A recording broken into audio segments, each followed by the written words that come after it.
بسم اللہ الرحمن الرحیم۔ حضرت سیدنا عبداللہ بن الفرج العابد فرماتے ہیں کہ ایک مرتبہ مجھے کسی تعمیری کام کے لیے مزدور کی ضرورت پڑی تو میں بازار آیا اور کسی ایسے مزدور کو تلاش کرنے لگا جو میری خواہش کے مطابق ہو، تو یکایک میری نظر ایک ایسے نوجوان پر پڑی کہ جو سب سے پیچھے بیٹھا ہوا تھا، اور اس کا چہرہ جو ہے عبادت اور نور سے چمک رہا تھا، اور منہ پر شرافت بھی بہت تھی۔ اس کا جسم بہت کمزور تھا۔ اس کے سامنے ایک زنبیل اور ایک رسی پڑی ہوئی تھی۔ میں اس کے پاس آیا اور پوچھا، اے نوجوان، کیا تو میرے لیے مزدوری کرے گا؟ اس نے کہا، جی ہاں۔ اس نے کہا کہ تو کتنی اجرت لے گا؟ اس نے جواب دیا، 1 درہم اور 1 دانک، یعنی درہم کا چھٹا حصہ دوں گا۔ میں نے کہا، ٹھیک ہے، میرے ساتھ چلو۔ وہ نوجوان کہنے لگا کہ جب ظہر کی اذان ہوگی تو میں ظہر کی نماز پڑھوں گا اور پھر کام کروں گا، اور پھر جب عصر کی اذان ہوگی تو میں عصر کی نماز پڑھوں گا اور پھر کام کروں گا۔ اگر آپ کو یہ شرط منظور ہے تو ٹھیک ہے، ورنہ آپ کوئی اور مزدور ڈھونڈ لیں۔ تو میں نے کہا، مجھے شرط منظور ہے۔ پھر میں اسے اپنے گھر لے گیا اور اسے تمام کام تفصیل سے بتا دیا، تو وہ اپنے کام پر کمر باندھ کر مشغول ہو گیا، اور اس نے مجھ سے کوئی بات نہ کی یہاں تک کہ اذان ظہر ہو گئی۔ اس نے مجھے کہا کہ اے اللہ کے بندے، ظہر کی اذان ہو گئی ہے۔ تو میں نے کہا، جائیے جائیے، آپ نماز کی تیاری کیجیے۔ نماز سے فارغ ہونے کے بعد وہ عظیم نوجوان دوبارہ اپنے کام میں مشغول ہو گیا اور بڑی ہی دیانتداری سے اور احسن انداز سے کام کرنے لگا۔ جب عصر کی اذان ہوئی تو اس نے کہا، اے اللہ کے بندے، عصر کی اذان ہو چکی ہے۔ میں نے کہا، جائیے اور نماز پڑھ لیجیے۔ نماز کے بعد وہ دوبارہ کام میں مشغول ہو گیا اور غروب آفتاب تک کام کرتا ہی رہا۔ پھر میں نے اسے طے شدہ اجرت دے دی اور پھر وہ رخصت ہو گیا، اور کچھ دنوں کے بعد مجھے پھر ایک مزدور کی حاجت پیش آئی، تو میری بیوی نے کہا، اسی نوجوان کو لے آنا، کیونکہ اس کی عمل سے ہمیں بہت ہی نصیحت حاصل ہوئی ہے، کیونکہ وہ بہت دیانتدار ہے۔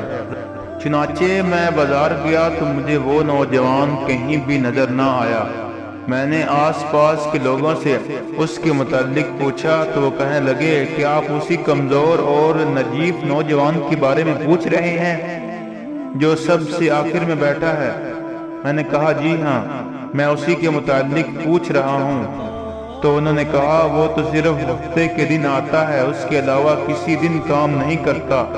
یہ سن کر واپس آ گیا اور ہفتے کا انتظار کرنے لگا، اور جب ہفتے کا دن آیا تو میں دوبارہ بازار گیا تو میں نے دیکھا کہ وہ نوجوان وہیں پر بیٹھا ہوا ہے۔ میں اس کے پاس گیا اور اس سے پوچھا، کیا تم مزدوری کرو گے؟ اس نے کہا، جی ہاں، لیکن میری وہی شرائط ہیں جو میں نے پہلے بتائی تھی۔ میں نے کہا، مجھے منظور ہے، تم میرے ساتھ چلو۔ وہ میرے ساتھ میرے گھر آیا اور میں نے اسے کام کی تفصیل بتا دی۔ وہ بڑی دیانتداری سے پہلے کی طرح کام کرتا رہا اور اس نے کئی مزدوروں جتنا کام کیا۔ شام کو میں نے اسے طے شدہ رقم سے زیادہ رقم دینا چاہی تو اس نے زیادہ رقم دینے سے انکار کر دیا۔ میں نے بہت اصرار کیا مگر وہ نہ مانا اور اجرت لیے بغیر ہی وہاں سے جانے لگا۔ مجھے اس بات سے بڑا رنج ہوا کہ وہ بغیر اجرت لیے ہی جا رہا ہے۔ میں نے اس کا پیچھا کیا اور اس کو نہایت ہی عاجزی کے ساتھ اس کو جو اس کی اجرت دے دی، تو جو اس کی اجرت بنتی تھی وہ اس نے رکھ لی، اور جو زیادہ رقم تھی وہ اس نے واپس کر دی اور روانہ ہو گیا۔ اور کچھ دنوں کے بعد مجھے پھر کسی مزدور کی ضرورت پڑی تو میں ہفتے کے دن پھر بازار گیا اور اسی نوجوان کو تلاش کرنے لگا، لیکن وہ مجھے کہیں نظر نہ آیا۔ میں نے اس کے متعلق پوچھا تو لوگوں نے بتایا وہ ہفتے میں صرف 1 مرتبہ کام کرتا ہے اور مزدوری میں 1 درہم اور 1 دانک لیتا ہے، اور روزانہ 1 دانک اپنے استعمال میں لاتا ہے، لیکن آج وہ بیمار تھا اس لیے نہیں آیا۔ میں نے پوچھا کہ وہ رہتا کہاں ہے؟ لوگوں نے بتایا وہ فلاں مکان میں رہتا ہے۔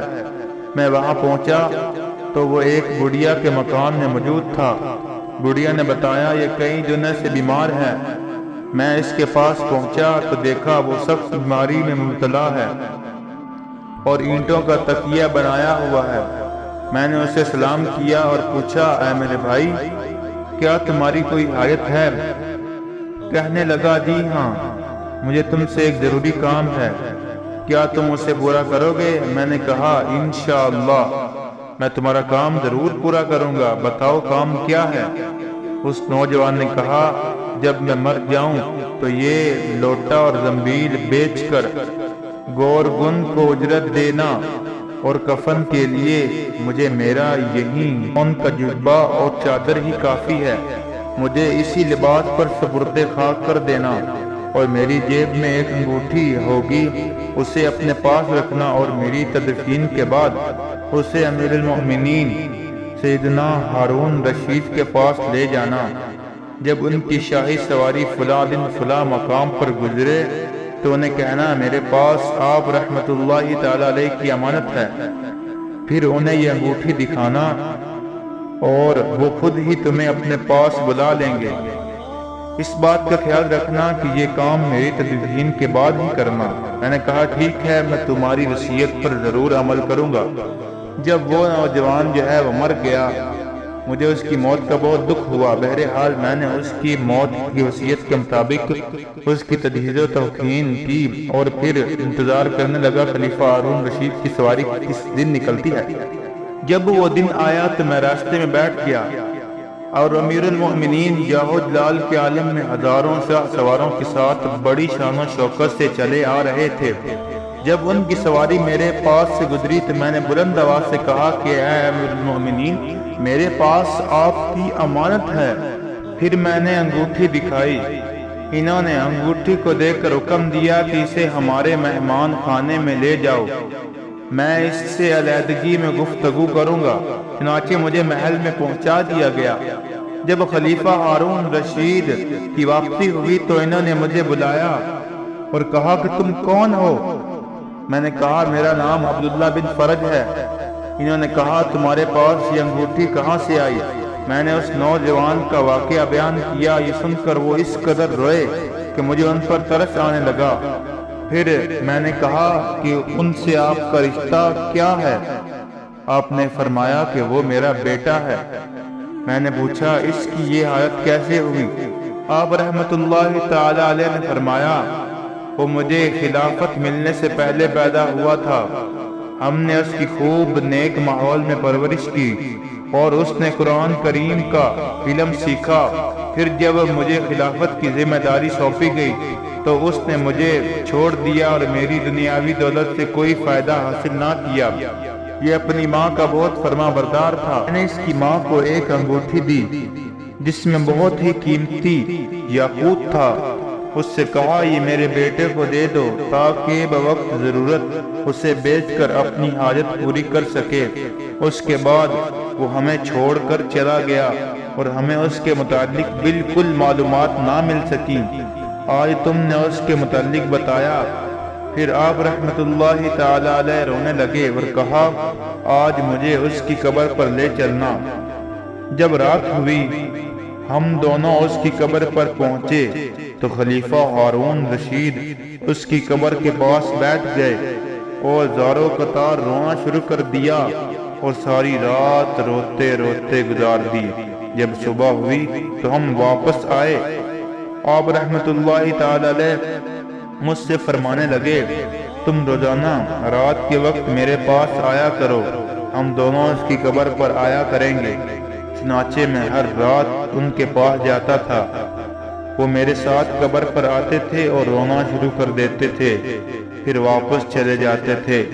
حضرت عبداللہ فرماتے ہیں مجھے معلوم نہیں تھا کہ وہ نوجوان خلیفۃ المؤمنین ہارون رشید کا شہزادہ تھا، مجھے تو اس وقت معلوم ہوا جب خود امیر المؤمنین نے بتایا کہ وہ میرا بیٹا تھا۔